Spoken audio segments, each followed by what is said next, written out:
In this video, traders, I'm talking about why grinding uptrend days are the absolute worst for most day traders. Stay tuned. Hey guys, warm welcome to you. Thank you for joining me. Okay, so if you're a day trader, listen up. Grinding trend days are probably your worst type of day. Why? Let's discuss it. There's a big thing about trading these grinding, especially uptrend days. Downtrends are different because downtrends tend to be more pulses, pauses, pullbacks, retracements, consolidations, drives, breakouts, work, pulling back. It's just different environments. This is uptrends only. I've got the S&P 500 index here, so this is the kind of the cash index, just to show you why these should be avoided at all costs, in my opinion. Now, if you don't think that's accurate, then let me know in the comment section below. But my method of approaching this is to stay clear of these completely for day trading. Of course, if you're positioned, you're swing trading, there's nothing better than a nice chugging trend day. Look at the open, look at the close. Great, you've made some good money and it's been very, very painless. But for a day trader, man, they're brutal. And why is it? Because you're kind of in this situation where this one's a little bit different because it had a little bit of volatility in the morning. So you've got some opportunities as traders to kind of fade these moves and these little mean reversion plays, a little kind of bull flag here above highs, nice little textbook move, pushing up, plenty of scalps. But then kind of, as I've warned before guys, after lunchtime, watch out because you're going to get smashed in the face by the crushing volatility. Imagine that volatility crush as being a press that's just squeezing your face in a vice, because it's not the same as being stopped out, by brutal volatility. We can all take that. It's like a bit of a kind of a big impact punch from Mike Tyson, right? You take it, you get back up, you move on. But the slow crush of a death by 1,000 cuts of getting stopped and stopped and stopped. But even if you're not doing that, there's two things that end up happening on these grinding trend days. Number one, you end up saying, right, I want to fade it, I want to fade it, I want to fade it. So you start trying to fade it, you get a little bit of love, and then it comes back, pings you out. And you go, I knew it pinged me out, I'm going to go short again. And then it comes back down, and it pings you out, and it's just grinding, and it's just, you're trying to catch a grinding trend, which is the worst possible thing. And then you feel like, well, I've had 4 or 5 bites of the cherry and I can't stop now, can I? Because I've been stopped out and I know it's going to turn at some point. And then you wait and it starts to turn. Like, I knew it was going to turn. You hit it short, bang, it stops you out again. Now you're getting stopped out again. So then you go, right, do you know what I'm going to do?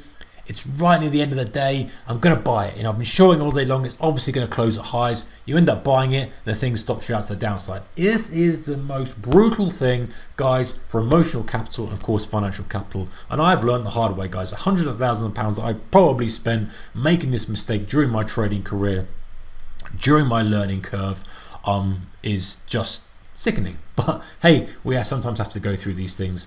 But these are just a nemesis because of the psychological thing as well. It's not a case of getting stopped out on a deal, getting stopped out on a trade, looking for the next one. It's the fact that you're there. You're in front of the screens. You're watching your screens. You're seeing this thing grinding without you. You've missed the turn. I've got the turn. I've got this.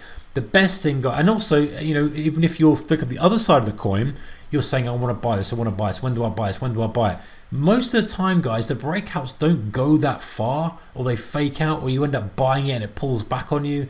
It's just a thing of, end of the day, I think the filter's got to be, if the market is moving slowly, whatever direction, flat, uptrend, even if it's up 800 points and it's chugging to 1,000 points, leave it. That'd be the Dow, wouldn't be the S&P, of course.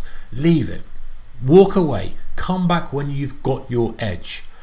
Because the hole you can dig yourself when you're trading in this environment that's just sitting here, it's grinding to highs, it's chugging around. I mean, look at that. It's just sitting in a stagnant area for 20 minutes. And if you're long there thinking we're going to push higher, you're getting frustrated. You're sitting there. Every tick becomes annoying. Then it comes up, comes down a bit. It just doesn't do any favors because, number one, obviously we just talked about the emotional damage it does by potentially getting caught out. Number two, it's encouraging you to trade stuff you haven't got an edge on. The edge was to get long as early as you could, and if you believed it was a trend day, recognize it and then walk away from the screen, come back 5 minutes before the close and close it. That's to work on. That's the task to work on, guys. If you're wanting to capture trend days, how quickly can I identify it's a trend day, and how quickly can I position for that?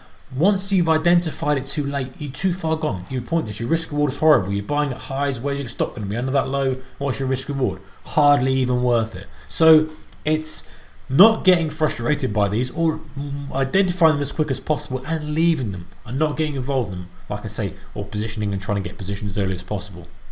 The key to these guys is that do not let them get you, because these are the things that end up killing traders more than anything. And you wouldn't believe it. You kind of think volatility and size, and of course those are the things that wipe out traders with a big impact. There's only so many massive punches from Mike Tyson you can take a square to the jaw, but there's 1,000 cuts thing of the psychology, the damage, the focus you need is sitting in front of it. Just steer clear of it unless you're positioned early on, unless you have a very, very specific strategy for these trend days, and that's we wait only for a deeper cycle. If you don't get the deeper cycle, there's some rules and some indicators used to align with that, but if you don't get the deeper cycle, you don't take the trade, and it's very, very strict rules. So have a setup. If you feel like you need to do something, that's the other issue. You feel like you need to do something. If you feel like you need to be doing something during these trend days, have a specific set of rules that you're waiting for. Then at least you're doing something.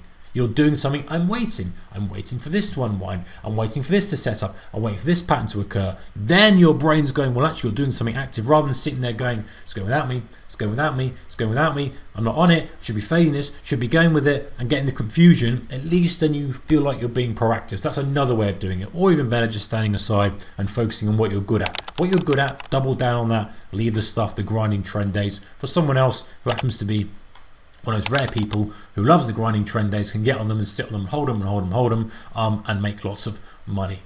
Anyway guys, take care. Let me know your thoughts on this one in the comments section below. If you like this kind of stuff, give us a thumbs up. See you next one. Bye bye.